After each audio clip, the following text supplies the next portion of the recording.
అందరికీ నమస్కారం. ఈరోజు కథ హిట్లర్ ఎపిసోడ్ 194 అజ్ఞాతంలో విరాట్.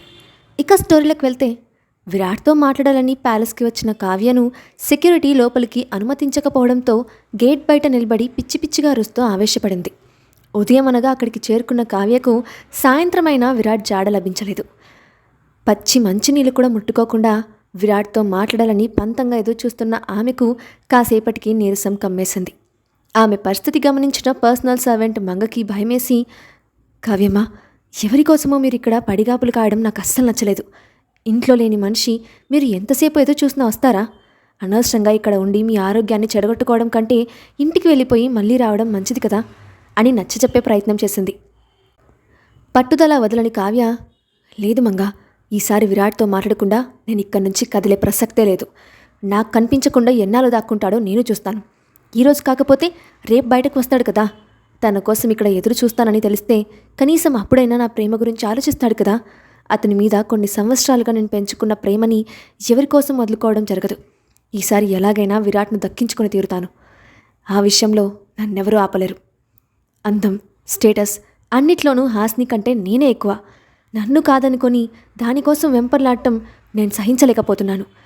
ఈరోజు నేను అనుకున్నది చేసి తీరుతాను అని పంతంగా చెప్పింది. రాత్రి అయినప్పటికీ అతను ప్యాలెస్కి చేరుకోకపోవడంతో, ఈ నిర్లక్ష్యాన్ని నేను భరించలేకపోతున్నాను మంగా. విరాట్ నాకు కావాలి. నన్ను కాదని హాస్ని దగ్గరికి వెళ్ళడానికి నేను ఒప్పుకోను. రమ్మని చెప్పు, ప్లీజ్ మంగా, రమ్మని చెప్పు అని ఏడుస్తూ కళ్ళు తిరిగి కింద పడిపోయింది. కావ్యమ్మా, ఏం జరిగిందమ్మా? కళ్ళు తెరుగు కావ్యమ్మా అని కంగారుగా అడుగుతూ ఆమెకు స్పృహ తెప్పించే ప్రయత్నం చేసింది మంగ. అదంతా గమనించిన సర్వెంట్ లోపల ఉన్న సరిత దగ్గరికి వచ్చి కావ్య కళ్ళు తిరిగి పడిపోయిన విషయం చెప్పింది. అనవసరంగా ఆమెను గేట్ ముందు ఎవరు ఉండమన్నారు? సార్ లేరని చెప్పిన పంతానికి అక్కడే కూర్చొని ఆరోగ్యం మీదకు తెచ్చుకున్నారు. ఇప్పుడు నాకు వచ్చి చెప్తే నేనేం చేస్తాను? ఆమెను ట్రీట్ చేయడానికి ప్యాలెస్లో డాక్టర్ కూడా లేడు కదా. వెంటనే హాస్పిటల్కి తీసుకెళ్ళమను అని చెప్పింది సరిత.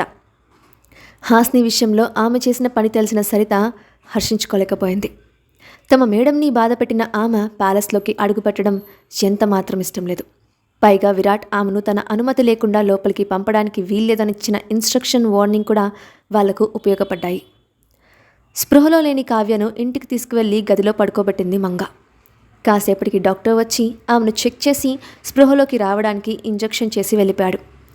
2 గంటల తర్వాత కళ్ళు తెరిచిన కావ్య విరాట్ ప్యాలెస్ ముందు కాకుండా తన గదిలో ఉండటం గమనించి కంగారుగా పైకి లేచింది. అక్కడే ఉన్న వసుమతి అది చూసి కంగారుగా ముందుకొచ్చింది. నీకేమైనా పిచ్చి పట్టిందా కావ్య? ఏం చేస్తున్నావో తెలుస్తుందా? ఎవరికోసమైతే ఇదంతా చేస్తున్నావో ఆ వ్యక్తి అక్కడ లేనప్పుడు ఎలాంటి ఫలితం ఉండదని తెలియదా నీకు? చిన్నప్పటి నుంచి ప్రాణంగా పెంచుకున్న నిన్ను అలాంటి పరిస్థితుల్లో చూసి గుండె ఆగిపోయినంత పని ఏం తెలుసా? ఇప్పటి వరకు చేసింది చాలు, ఇంకా ఆపే అని కఠినంగా చెప్పింది. ప్లీజ్ అత్తయ్య, నా బాధ అర్థం చేసుకోండి. హాస్ని ఎక్కడికో వెళ్ళిపోయింది. ఇలాంటప్పుడు విరాట్కి దగ్గర అవ్వడం చాలా సులభం. వచ్చిన అవకాశాన్ని వదులుకోమంటారా? నాకు తను కావాలి అత్తయ్య అని బేలగా అంది కావ్య. నీకోసమని నేను కూడా నీతో పాటు పిచ్చి పనులు చేశాను. నువ్వేం చేసినా నేను విన్నాను. ప్రస్తుతం నీ ఆరోగ్యం గురించి తప్ప మిగతా విషయాలు నాకు అనవసరం. ఈ ఆలోచనని పక్కన పెట్టి రెస్ట్ తీసుకో అని సీరియస్గా చెప్పింది వసుమతి. ఒక మారుమూల గ్రామంలో చిన్న హోటల్ గదిలో గత కొద్ది రోజులుగా హాస్నిని వెతకడమే ధ్యేయంగా అన్నిటికీ దూరంగా ఉంటూ కాలం గడుపుతున్నాడు విరాట్. రాష్ట్రాన్ని శాసించే కింగ్ లాంటి విరాట్ సరైన సదుపాయాలు లేని, ఎలాంటి గుర్తింపు లేని హోటల్లో ఉండటం దాస్ని ఆశ్చర్యపరిచింది. అక్కడ విరాట్ అంటే ఎవరికీ తెలియదు, ఎలాంటి గుర్తింపు లేదు. అతను కేవలం చుట్టుపక్కల ప్రదేశాలను చూడటానికి వచ్చిన ఒక టూరిస్ట్ అంతే. కానీ అతని ఇంటెన్షన్ కేవలం తన భార్య ఆచూకీ మాత్రమే. ఎలాంటి హంగు ఆర్భాటం లేని జీవితం అతనికి ఆసక్తిగా తోచింది. అప్పటికే దాస్ కొంతమంది మనుషులతో కలిసి హాస్ని ఆచూకీ కోసం ప్రతి చోట వెతికారు. రోజులు గడుస్తున్న కొద్దీ ఆమె ఆచూకీ లభించడం కష్టమైంది. అప్పటి వరకు మరొక ప్రదేశం వెతికి నీరసంగా వచ్చిన దాస్తో 5 నిమిషాల్లో హాస్ని జాడ ఎట్టి పరిస్థితుల్లోనూ దొరకాలి అని ఆర్డర్ వేశాడు విరాట్. ఆ రాత్రి బెడ్ మీద పడుకొని చేతిలో ఉన్న ఉంగరం చూస్తూ, ఎక్కడున్నావు హాస్ని? నిన్ను చూడక ఎన్ని రోజులైందో తెలుసా? నన్ను ఎందుకురా వదిలేసి వెళ్ళిపోయావు? తొందరగా తిరిగి రావా? నువ్వు దొరకలేదని ప్రతి క్షణం నా మీద నాకు కోపం వస్తోంది. నేను ఒక చేతకాని వాడిలా కనిపిస్తున్నాను అని బాధగా అనుకున్నాడు. భోజనం చేస్తున్న సమయంలో బామ్మతో మాట్లాడుతూ, న్యూ ఇయర్ తర్వాత నేను తిరిగి వెళ్ళాలనుకుంటున్నాను. వచ్చి చాలా రోజులైంది కదా, అక్కడ నేను పూర్తి చేయాల్సిన బాధ్యతలు కూడా ఉన్నాయి, కానీ నిన్ను వదిలి వెళ్ళాలనిపించట్లేదు అని బాధగా చెప్పింది హాస్ని. కొద్ది రోజుల పరిచయానికే నా మీద చూపిస్తున్న ప్రేమకి చాలా సంతోషంగా ఉంది తల్లి. నువ్వు నా సొంత మనవరాలైపోయావు. నా పిల్లలు నా దగ్గరలో లేరన్న ఆలోచన కూడా నాకు రాలేదు. నీకు వీలైనప్పుడు ఇక్కడికి రా. నీ రాక కోసం ఎదురు చూస్తూ ఉంటాను. నీ బాధ్యతలను సక్రమంగా నిర్వర్తించు. ఇక్కడికి వచ్చినప్పుడు నీలో ఉన్న బాధ తగ్గుముఖం పట్టినట్టు అనిపిస్తోంది. బంధం వదిలేయడం చాలా సులభం, కానీ నిలబెట్టుకోవడం మాత్రం చాలా కష్టం. ప్రశాంతమైన మనసుతో ఆలోచించి నిర్ణయం తీసుకో అని ఆప్యాయంగా తల నిమిరింది బామ్మ. థ్యాంక్ యూ బామ్మ. నీతో మాట్లాడుతూ ఉంటే నా సొంత బామ్మతో మాట్లాడుతున్నట్టు అనిపిస్తోంది. నీ సలహాలు సూచనలు తప్పకుండా పాటిస్తాను అని నవ్వుతూ చెప్పింది హాస్ని. ఇంతలో పక్కింటి అబ్బాయి వచ్చి, బామ్మ, ఈ సంవత్సరం సిటీలో స్టాల్ పెడుతున్నావా అని అడిగాడు.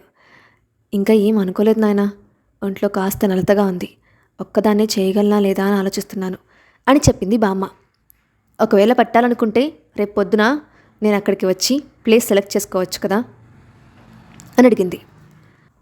అవును బామ్మ, అప్పటికప్పుడు మీరు అక్కడ పేర్లు నమోదు చేయించుకోవచ్చు, ఇబ్బంది ఏం లేదు, అవసరమైతే చెప్పు, సహాయం చేస్తాను అని చెప్పి అక్కడి నుంచి వెళ్ళిపోయాడు ఆ అబ్బాయి. అప్పటి వరకు మౌనంగా ఇద్దరి డిస్కషన్స్ విన్న హాస్ని అతను వెళ్ళిపోగానే, బామ్మ, ఇంతకీ ఆ అబ్బాయి దేని గురించి మాట్లాడాడు అని ఆరా తీసింది. ప్రతి సంవత్సరం ఇక్కడికి దగ్గరలో ఉన్న ఒక టౌన్లో న్యూ ఇయర్ టైం అప్పుడు సంబరాలు జరుగుతూ ఉంటాయి. చుట్టుపక్కల పల్లెటూళ్ళ నుండి చాలామంది తాము తయారు చేసిన వస్తువులను అమ్మకానికి పెడతారు. తిండి నుంచి బట్టల వరకు ప్రతి వస్తువు అక్కడ దొరుకుతుంది. స్వయంగా తయారు చేసి అమ్ముతారు. నేను ప్రతి సంవత్సరం రకరకాల స్నాక్స్ తయారు చేసి అమ్ముతాను, కానీ ఈ సంవత్సరం ఒక్కదాన్నే తయారు చేసే ఓపిక లేక స్టాల్ పెట్టాలా వద్దా అని ఆలోచిస్తున్నాను తల్లి అని చెప్పింది. అవునా, ఒకరోజు స్టాల్ పెడితే నీకు ఎంత లాభం వస్తుంది బామ్మ అని అడిగిన హాస్నితో, అన్ని ఖర్చులు పోను మిగిలే ఆదాయంతో కనీసం 6 నెలలు ప్రశాంతంగా బ్రతకలను అని చెప్పింది బామ్మ. అయితే నేను సహాయం చేస్తాను బామ్మ, మనం ఇద్దరం కలిసి అన్నీ తయారు చేసి అమ్ముదాం, ఆ వచ్చే డబ్బులతో నువ్వు 6 నెలలు ప్రశాంతంగా ఉండొచ్చు అని నిర్మలంగా నవ్వింది హాస్ని. అయ్యో వద్దమ్మా, నువ్వు చేయలేవు, నువ్వు చూస్తే చాలా సుకుమారంగా ఉన్నావు, వంటకాలు చేయడం అంటే మామూలు కాదమ్మా అని బామ్మ వాదిస్తున్నా వినకుండా బలవంతంగా ఒప్పించింది. అదృష్టవశాత్తు స్నాక్స్ తయారు చేయడానికి కావలసిన వస్తువులు ఇంట్లో సిద్ధంగా ఉండటంతో అప్పటికప్పుడు తయారు చేయడం మొదలుపెట్టారు. అన్ని ఐటమ్స్ తయారయ్యేసరికి అర్ధరాత్రి అయింది. అలవాటు లేని శ్రమ మూలంగా హాస్ని పూర్తిగా అలసిపోవడంతో వేగంగా నిద్రలోకి జారుకుంది. బామ్మ మాత్రం ఐటమ్స్ అన్నిటినీ పెద్ద పెద్ద డబ్బాల్లో సర్ది మరుసటి రోజు తీసుకెళ్ళడానికి కావాల్సినవి సిద్ధం చేసింది. పొద్దున్న నిద్రలేచిన హాస్ని వేగంగా రెడీ అయిపోయి ఐటమ్స్ అన్నిటినీ ఒక ఆటోలో పెట్టుకొని టౌన్కి బయలుదేరారు. చిన్నప్పటి నుంచి సిటీలో పెరిగిన హాస్నికి ఆ వాతావరణం చాలా సందడిగా అనిపించింది. రకరకాల స్టాల్స్ ముందు కోలాహలంగా తిరుగుతున్న జనాన్ని చూస్తూ కాసేపు అక్కడంతా తిరిగేసింది. ఈలోపు తన పేరును నమోదు చేయించుకొని ఒక ఖాళీ ప్లేస్లో స్టాల్ ఏర్పాటు చేసి అమ్మకం మొదలుపెట్టింది బామ్మ. కాసేపటికి తిరిగొచ్చిన హాస్ని బామ్మ ఎలా చేస్తుందో గమనించి తను కూడా చేయడం మొదలుపెట్టింది. మధ్యాహ్నం అయ్యేసరికి తాము తీసుకొచ్చిన వస్తువులన్నీ అమ్మిపోవడంతో వచ్చిన డబ్బులన్నీ కౌంట్ చేసి సంతోషంగా బామ్మ చేతిలో పెట్టింది. ఆ డబ్బు చూసిన బామ్మ కళ్ళు ఆనందంతో మెరిసిపోయాయి. చాలా థ్యాంక్స్ బంగారు తల్లి, ఈ ముసలి వయసులో కొన్నాళ్ళైనా ప్రశాంతంగా బ్రతికేందుకు సహాయం చేశావు, నీ మేలు ఈ జన్మలో మర్చిపోలేనమ్మా అని సంతోషంగా చెప్పింది. అదే సమయంలో సంబరాల్లోకి ప్రవేశించిన ఆ మార్కెట్ యొక్క ప్రెసిడెంట్ తన అనుచరులతో కలిసి ప్రతి షాప్ దగ్గరికి వెళ్ళి దౌర్జన్యంగా డబ్బులు దోచుకుంటున్నారు. పైగా అదేదో గొప్ప ఘనకార్యం అన్నట్లు వెక్కిరి చేష్టలు చేస్తూ జనాలను హింసిస్తున్నారు. అప్పుడే చిన్న పని మీద బామ్మ పక్కకు వెళ్ళడంతో ఒంటరిగా మిగిలిన హాస్ని పక్కనున్న వాళ్లతో సరదాగా నవ్వుతూ మాట్లాడింది. ఇంతలో అక్కడికి వచ్చిన మార్కెట్ ప్రెసిడెంట్, ఓయ్ పాపా, ఎవరు నువ్వు? ఇక్కడికి కొత్తగా వచ్చావా? చూడ్డానికి బస్తీపూరిలాగా పిటపిటలాడిపోతున్నావు, ఎవరింటికి వచ్చావేంటి అని వెటకారంగా అడిగాడు. వాడి ఫేస్ చూసిన హాస్నికి వాంతి వచ్చినంత పనైంది. ఈ బఫూన్ గాడికి నేను ఆన్సర్ చేయాలా అన్నట్లుగా వాడిని పైనుంచి కిందకి యథావిధిగా చూసింది హాస్ని. ఓయ్ అమ్మాయి, అడిగిన దానికి సమాధానం చెప్పకుండా ఏంటా చూపు, నేను అంత నచ్చానా అని వెకిలి నవ్వులు నవ్వుతూ ఆమె చుట్టూ తిరుగుతూ అడిగాడు వాడు. నువ్వు ఎవరికైనా ఇట్టే నచ్చేస్తావన్నా, ఈ ఊళ్ళో నువ్వు ఓ హీరో కటౌట్, నిన్ను మించినోడు మరొకరు లేడు అని పొగడ్తల కార్యక్రమం మొదలుపెట్టాడు అతని రైట్ హ్యాండ్ పెద్దోడు. అవునన్నా, నువ్వు ఎంత అందగాడివి కాకపోతే పక్కింటి మళ్ళీ నీకోసం ఎంత పడి చచ్చిపోతుంది చెప్పు, నీకు ఎప్పుడు తీరిక దొరుకుతుందా అని అడుగుతూ నా బుర్ర తినేసిందనుకో, నీ అందంలో కొంచెం మాకు ఇవ్వరాదే అని అదో మాదిరిగా నవ్వాడు అతని లెఫ్ట్ హ్యాండ్ చిన్నోడు. మీ అందరికీ నేనంటే అభిమానం రా అని హాస్ని వైపు చూసి గొప్పగా ఫీల్ అవుతూ, ఇప్పటికైనా నా గొప్పతనం నీకు అర్థమైందా పిల్ల? నోరు తెరిచి ఒకసారి నీ పేరేంటో చెప్పరాదు? నీ మీద నాకు మనసైతాందే. ఈ స్వాతి ముత్యం నిన్ను పెళ్లి చేసుకోవాలని, ముత్యం లాంటి 2 పిల్లల్ని కనాలని అనుకుంటున్నాడు. దీనికి ముహూర్తం ఎప్పుడు పెట్టేద్దామంటావు అంటూ సిగ్గుపడుతూ అడిగాడు ఆ స్వాతి ముత్యం. వాళ్ళ ఓవర్ యాక్షన్కి ఒళ్ళు మండిన హాస్ని, అన్నయ్య నిన్ను చూస్తుంటే నాకు గోరెంటాకు సినిమాలో రాజశేఖర్ గుర్తొస్తున్నాడు. చిన్నప్పుడు తిరునాళ్ళలో తప్పిపోయిన నా సవతి సోదరుడు గుర్తొస్తున్నాడు. ఎప్పుడో వచ్చే రాఖీ పండుగను ఈరోజే అనుకొని నీకు రాఖీ కట్టి మన బంధాన్ని పటిష్టం చేసుకుందామా అన్న, నువ్వేమంటావు అని అమాయకంగా అడిగింది. అదేంటి, నేను పెళ్లి చేసుకోవాలని అనుకుంటుంటే నువ్వేంటి అన్నయ్య అంటావు? అసలు నీకు అన్నయ్య ఏంటో తెలుసా అని అనుమానంగా అడిగాడు స్వాతిముత్యం. ఆ చేతికి రాఖీ కడితే అన్నయ్యే కదా అని అంటారు. ఇక మా వైపు అన్నయ్యకి రాఖీ కట్టడానికి లెక్కలు పెట్టుకుంటారు. సమయం సందర్భం చూసుకొని రాఖీ కడతారు. నీ కట్టడానికి మంచి ముహూర్తం చూస్తానులే అని ఇండస్ట్రీకి బ్రాండ్ అంబాసిడర్ లాగా చెప్పింది హాస్ని. ఆ మాటకు స్వాతిముత్యం ఆశలన్నీ అడియాశలవ్వడంతో, నీతో మాట్లాడడం నాకు అనవసరం, కానీ వెంటనే నాకు ఇవ్వాల్సిన డబ్బులు అని కమాండ్ చేశాడు. అయ్యో నా దగ్గర లేవన్నయ్యా, ఇది నా స్టైల్ కాదు. వాళ్ళు ఏదో పని మీద పక్కకి వెళ్ళారు, చూస్తూ ఉండమంటే ఇక్కడ నిల్చున్నాను, అంతకుమించి నాకేం తెలియదన్నయ్యా అని చెప్పింది హాస్ని. నాకు అవన్నీ అనవసరం పిల్ల, నీ వల్ల మా మనోభావాలు దెబ్బతిన్నాయి, కాబట్టి నువ్వు డబ్బులు ఇవ్వాల్సిందే అని ఉక్రోషంగా ఆమె చేతిలో ఉన్న బాక్స్ లాక్కొని ఓపెన్ చేశాడు. అందులో కేవలం 5 కాయిన్స్ 20 రూపాయలు కనిపించాయి.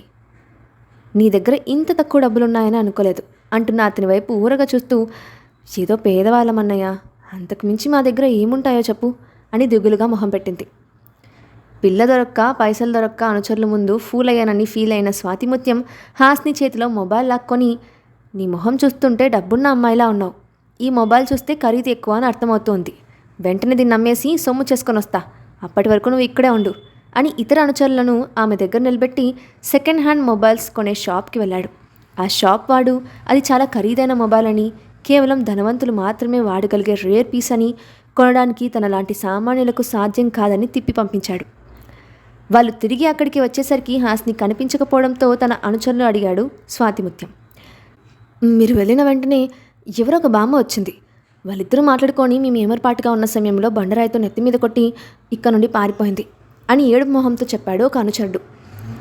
ఈమె ఎక్కడికి పోతుందిలే, ఈ ఫోన్ కోసమైనా తిరిగి వస్తుంది కదా, అయినా ఏ మాటకు ఆ మాట చెప్పాలరా, ఫోన్ భలే ముద్దుగా ఉంది కదరా, వాడుకుందామంటే స్క్రీన్ పగిలినట్టు కనిపిస్తోంది, ఏం చేయాలో అర్థం కావట్లేదు అని మాట్లాడుతూనే పవర్ బటన్ ప్రెస్ చేశాడు. మరో నిమిషంలో మొబైల్ ఆన్ అవ్వడంతో వెంటనే కాల్ రావడం జరిగింది. డిస్ప్లే మీద ఫీడ్ అయి ఉన్న కాంటాక్ట్ నేమ్ మసగ్గా కనిపించడంతో అతి కష్టంగా కాల్ అటెండ్ చేసిన స్వాతిముత్యం హలో అని వినిపించిన బేస్ వాయిస్కి ఫ్రీజ్ అయిపోయాడు. ఇంతకీ కాల్ చేసింది ఎవరు? స్వాతిముత్యానికి హాస్ని ఎవరో తెలుస్తుందా? విరాట్ హాస్నిని కనిపెట్టగలడా? నెక్స్ట్ పార్ట్లో చూద్దాం. Thanks for watching.